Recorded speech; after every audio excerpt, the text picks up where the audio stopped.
औज़ुबिल्लाहिमिनश्शैतानिर्रजीम बिस्मिल्लाहिर्रहमानिर्रहीम। मैं हूं उज़ैर अहमद खान और आप देख रहे हैं मेरा फेसबुक और यूट्यूब चैनल अब्लाग टीवी और मेरा फेसबुक पेज यूके पॉइंट। आज की वीडियो इंतहाई अहम है। इतवार का दिन है, सन 2024 है और आपको अहम तरीन खबर हम आपको बताने जा रहे हैं कि इस वक्त हुकूमत को और पाकिस्तान पीपल्स पार्टी को जो है उनको सुर्ख झंडी दिखा दी गई है और उन्हें बता दिया गया है कि आप बहुत ज़्यादा नहीं चल सकते। पहले ही नवाज शरीफ जो हैं वो एक गुमगू का शिकार हैं, वो परेशान हैं कि उनको लाया गया था हुक्मरानी के लिए, मगर उनके भाई ने ही उनके साथ हाथ कर दिया। हुकूमत बनाई लेकिन वो अवाम में पजीराई ना हासिल कर सके। उन्हें हुक्मरानी पर बिठा तो दिया लेकिन हालात उनके कंट्रोल में कुछ भी नहीं है। जस्ट एक डमी गवर्नमेंट की तरह हैं, ना कुछ कर सकते हैं, ना ही अवाम उन्हें कबूल कर रही है। जब अवाम उन्हें कबूल नहीं कर रही है तो उनके हाथ में कोई फैसला भी नहीं है। अब असल कहानी क्या है? हमने आपको बताया था कि 6 महीने जो है वो इंतहाई अहम तरीन हैं इस हुकूमत के लिए, क्योंकि यहाँ पर जैसे ही जो बाइडन की वहाँ से हुकूमत उतरेगी और वहाँ पे ट्रंप आएंगे और उसके बाद यहाँ पर भी हालात तब्दील होना शुरू हो जाएंगे। हाँ, इनके नसीब में एक चीज़ ज़रूर होगी और ये होगी कि ये शायद अपना जो है वो बजट जो है वो जून का पेश कर सकें। ये मार्च है, मार्च अप्रैल मई जून, बस ये 4 महीने, जुलाई अगस्त, वहाँ से आके हालात जो है तब्दील होना शुरू हो जाएंगे। और आपको पता है कि वे बजट क्या पेश करेंगे। अभी रमज़ानुल मुबारक में आप देख लीजिए कि महंगाई जो है आसमान पर पहुंच चुकी है।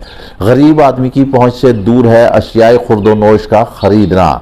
जो ये दे रहे हैं, जो पैकेज दे रहे हैं, उस पर अपनी तस्वीर लगाकर सिर्फ अपनी पब्लिसिटी कर रहे हैं, क्योंकि तस्वीरें लगाने, तस्वीरें फेंकने और शाया करने के ये लोग पहले से ही माहिर हैं। ये हमने इसलिए कहा है कि आपको मालूम होगा कि जब मरहूम बेनज़ीर की तस्वीर जो हैं वो गिराई गई थी, तस्वीर से जब ज़माना तरक्की करता गया तो ये काम जो है वीडियो तक आन पहुँचे और वीडियो तक मामलात आन पहुँचे।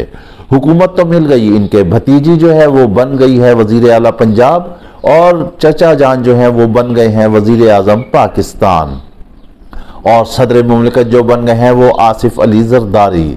अलमिया है इस मुल्क का कि ये जो उम्र है अल्लाह अल्लाह करने की, इबादत करने की, इस उम्र में जब इंसान से बोला भी ना जाए, उसकी ज़ुबान से अल्फाज भी अदा ना किए जाएं, तो उसके जो है मुल्क की बाग दौड़ उसके हाथ में दे दी जाए, तो आप सोच लें कि वो फैसले क्या करेंगे इस मुल्क और कौम के। जब आपके हाथ लरसते हों, टांगें कांपती हों और ज़ुबान लड़खड़ाती हो तो क्या खाक फैसले होंगे मुल्क का। तो जो है वो अल्लाह ना करे मुल्क के हालात ख़राब ही होंगे। लेकिन अब सियासतदानों की जो है वो तबाही होना शुरू हो गई है। अब चूंकि यहाँ पर सेनेट के इलेक्शन जो है वो सर पर मौजूद है, सेनेट इलेक्शन होने जा रहे हैं, लेकिन चेयरमैन सेनेट के हवाले से जो जरदारी ने एक उम्मीद लगा रखी थी कि चेयरमैन सेनेट जो है वो उनका होगा, चूंकि सदर वो हैं और आखिर में जो कानून साजी होती है ऐवान ज़ेरी से और फिर ऐवान बाला से और फिर सदर मुमलिकत जो है वो उस पर सिग्नेचर करते हैं, तो डेफिनेटली उनकी ये ख्वाहिश थी कि वो जो है उसमें जो है सारा सदर मुमलिकत का ओहदा उनके पास है, इसलिए चेयरमैन सेनेट का भी उनका होगा और आईनी मामलात, आईनी सीटें भी उनके पास होंगी।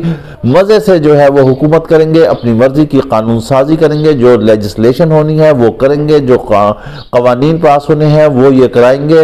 लेकिन ऐसा होता हुआ दिखाई नहीं दे रहा और अब शायद जो चेयरमैन सेनेट आए वो शायद बलूचिस्तान वाली साइड से कहीं आ जाएगा और इनके सर पर बिठा दिया जाएगा। लिहाजा वो चेयरमैनशिप भी इनके हाथ से निकल गई है। आप ये कह दें कि इनकी मर्जी का बंदा जो है वो नहीं आ रहा, ये हम आपको खबर दे रहे हैं। जी हाँ, इसी वजह से जो है इस वक्त नून लीग और पीपल्स पार्टी जो है वो मायूसी का शिकार है। अब असल कहानी ये है, आपको मालूम है कि गो के ये दोनों पार्टियां जो है या ये जितना भी भानबत्ती का कुनबा जुड़ा है हुकूमत बनाने के लिए, सिर्फ अपने ज़ाती मफादात के लिए बना है। इनके ज़ाती मफाद जैसे ही स्कैटर्ड होते हैं तो ये एक दूसरे के दुश्मन हो जाते हैं। आपको मालूम है, हालिया ही सियासत देख लीजिए, इलेक्शन से पहले जो हुकूमत बनी थी, फिर इलेक्शन कैंपेन देख लीजिए और अब फिर आप दोबारा हालात देख लीजिए कि ये PDM कैसे जुड़ी है। लेकिन दरमियान में से जो है ये एक दूसरे के साथ मुखासमत रखते हैं, मुखालफत रखते हैं, मुनाफकत रखते हैं, एक दूसरे को पसंद नहीं करते, एक दूसरे को डाउन करना चाहते हैं, नीचे गिराना चाहते हैं।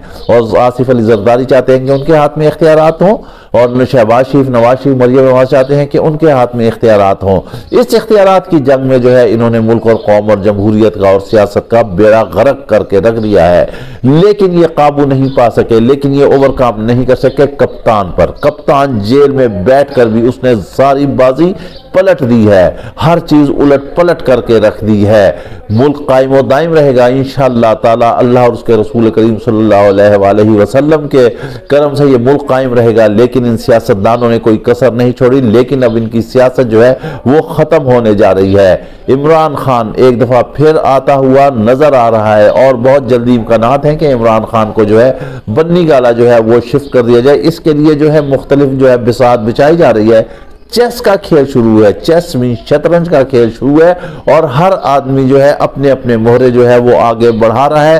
प्यादे आगे बढ़ रहे हैं, वजीर आजम की और वज़रा की फौज है वो आगे चल रही है, लेकिन जो असल मोहरा है वो बैठा हुआ है अडयाला जेल में। और जब वो वहां से तुरप का पत्ता चलता है, बाजी खेलता है, तो सारे मामलात ही उलट जाते हैं।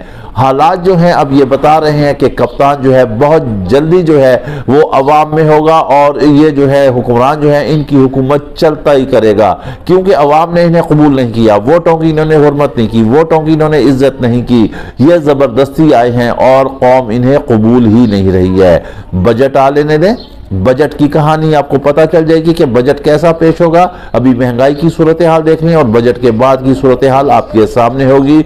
और मार्च में हमने आपको बता दिया ताकि दमादम मस्त कलंदर हो रहा है, और खबरें ये भी आ रही हैं कि इमरान रियाज जो है वो भी सियासत में कदम रख रहे हैं। एक तरफ होगा शेर अफजल खान जो कौम को निकालेगा, और अगर इमरान रियाज खान आ जाता है तो वो भी इंतहाई जज्बाती स्पीकर है, फिर तो बहुत ज़्यादा धड़न तख्ता हो जाएगा इस हुकूमत का ही जल्द ही। इसके साथ ही आप हमें इजाज़त दीजिए, अपना ख्याल रखिएगा। वीलॉग पसंद आए तो लाजमी लाइक और शेयर कीजिएगा। अल्लाह हाफिज़।